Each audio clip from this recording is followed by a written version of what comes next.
Hello guys, law वाले फिर से आज पढ़ते हैं इंडियन कॉन्स्टिट्यूशन को स्टार्टिंग से।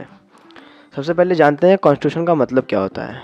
Constitutions mean legal document having special legal sanctity. कोई भी ऐसा डॉक्यूमेंट जिसकी स्पेशल लीगल सैंक्टिटी हो, जिसको लीगल वेटेज मिला हो, और जो कि प्रिंसिपल फंक्शंस जो गवर्नमेंट्स के ऑर्गन्स हैं उनके लिए एक फ्रेमवर्क बनाए कि उनके सैद्धांतिक फंक्शंस कैसे होंगे और वो कैसे ऑपरेट करेगी कोई भी सरकार जो कि एक कंट्री के वेलफेयर के लिए बनाई जाती है। ठीक है।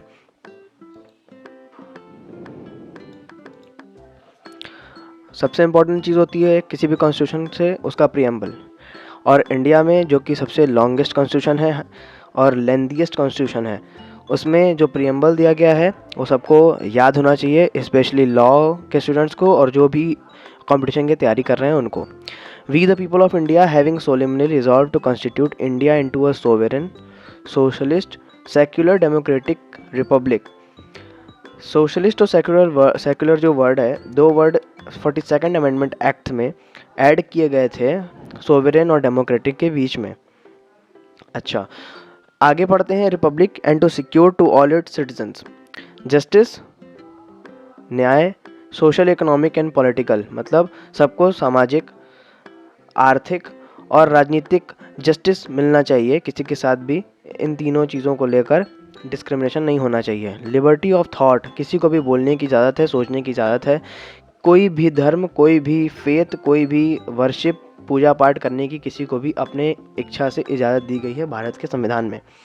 Equality of status end of opportunity, किसी को भी अपॉर्चुनिटी इक्वल दी जाएगी, ऐसा हमारा प्रीएम्बल कहता है। बी आर अम्बेडकर को सभी जानते होंगे। बी आर अम्बेडकर ने प्रीएम्बल को the soul of the constitutions बताया था, यानी संविधान जो है वो आत्मा है हमारे। जो प्रीएम्बल है यानी प्रस्तावना जो है वो संविधान की आत्मा मानी जाती है। ठीक है, ये प्रीएम्बल सबको लर्न होना चाहिए। और in our constitution assembly this 26th day of November 1949 26 नवंबर को अडॉप्ट हुआ था कॉन्स्टिट्यूशन। और फाइनली जो इसको क्या कहते हैं, इसको फोर्स में ला गया था, जैसे कहते हैं ना केम इनटू फोर्स, वो 26 जनवरी को आया था 1950 में। ठीक है। अब next, nature of the Indian constitution. क्या इंडिया का कॉन्स्टिट्यूशन फेडरल है? पहले समझते हैं फेडरल होता क्या है। कोई भी कॉन्स्टिट्यूशन या तो यूनिटरी फीचर का होता है या तो फेडरल फीचर का होता है। यूनिटरी फीचर्स से हमारा मतलब होता है कि पावर ऑफ द गवर्नमेंट होती है वो सेंट्रलाइज्ड होती है सेंट्रल गवर्नमेंट में, यानी सारे सबऑर्डिनेट जो स्टेट्स होंगे वो उसके सबऑर्डिनेट होंगे। Provinces are subordinate to the centers. और फेडरल स्ट्रक्चर्स क्या होते हैं कि डिवीजन ऑफ पावर होती है between state and between center, और सारे स्टेट्स जो होंगे वो अपने स्फीयर में आज़ाद होंगे, यानी इंडिपेंडेंट होंगे अपनी पावर्स को एक्सरसाइज करने के लिए। अच्छा, आपको क्या लगता है इंडिया का कॉन्स्टिट्यूशन क्या है? कमेंट में बताइएगा ज़रूर। ठीक है, और तब से हम नेक्स्ट स्लाइड पे पहुंचते हैं और आपको बताते हैं कि असली में इंडियन कॉन्स्टिट्यूशन है क्या। तो एक नया वर्ड इजाद हुआ था इंडियन कॉन्स्टिट्यूशन के लिए, कॉसी फेडरल। कॉसी फेडरल मतलब जिसका कैरेक्टर यूनिटरी ज़्यादा हो, फेडरल कम हो। जैसे कि हमारे देश में सेंट्रल को पावर होती है स्टेट के किसी भी इफेक्ट, किसी भी लेजिस्लेशन को ओवरराइड करने की।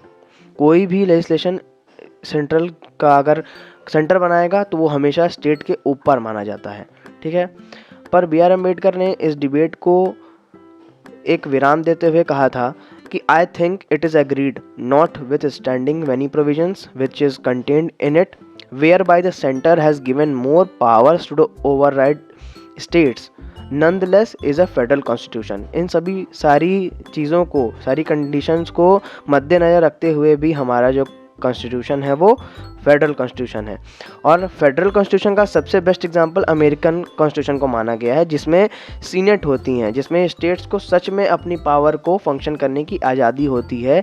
इंडिया में वैसा नहीं है। इंडिया में हर स्टेट का अपना एक अलग कानून और अपना एक अलग बनाने की इजाज़त नहीं है। सबका कानून सेम है, दैट इज़ इंडियन कॉन्स्टिट्यूशन, और सभी कोई उसके अंडर है।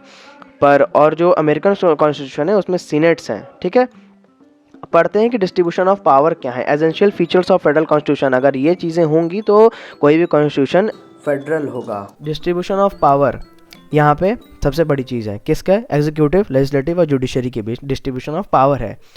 और सबको अपने अपने स्फीयर में पावर एक्सरसाइज करने की पूरी आज़ादी है। सुप्रीमेसी ऑफ द कॉन्स्टिट्यूशन है कि no one above the constitution, कोई भी संविधान के ऊपर नहीं है। आप कितने भी बड़े पद पे बैठे हो, आप प्रधानमंत्री हो, आप प्रेसिडेंट भी हो, तो भी आप कॉन्स्टिट्यूशन से ऊपर नहीं हो। अच्छा, रिटन कॉन्स्टिट्यूशन, सभी को पता है कि हम Indian constitution world's longest and lengthiest constitution है, जो कि प्रेम नारायण रायजादा ने अपने हाथों से कैलीग्राफी की राइटिंग में लिखा था। उन्हीं की राइटिंग में जो ओरिजिनल टेक्स्ट है वो पाया जाता है अभी भी।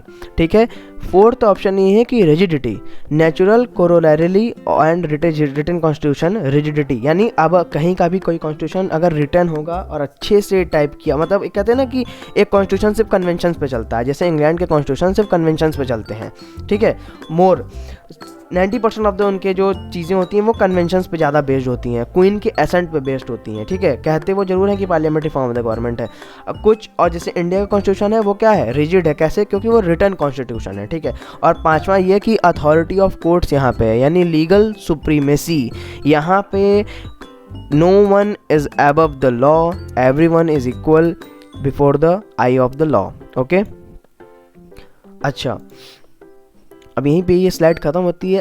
अगले वाले पार्ट में हम आपको बताएंगे कि salient features of Indian constitution क्या है। ठीक है, तो फिलहाल के लिए इतना ही, मिलते हैं आपसे नेक्स्ट वीडियो में। बाय बाय, जय हिंद।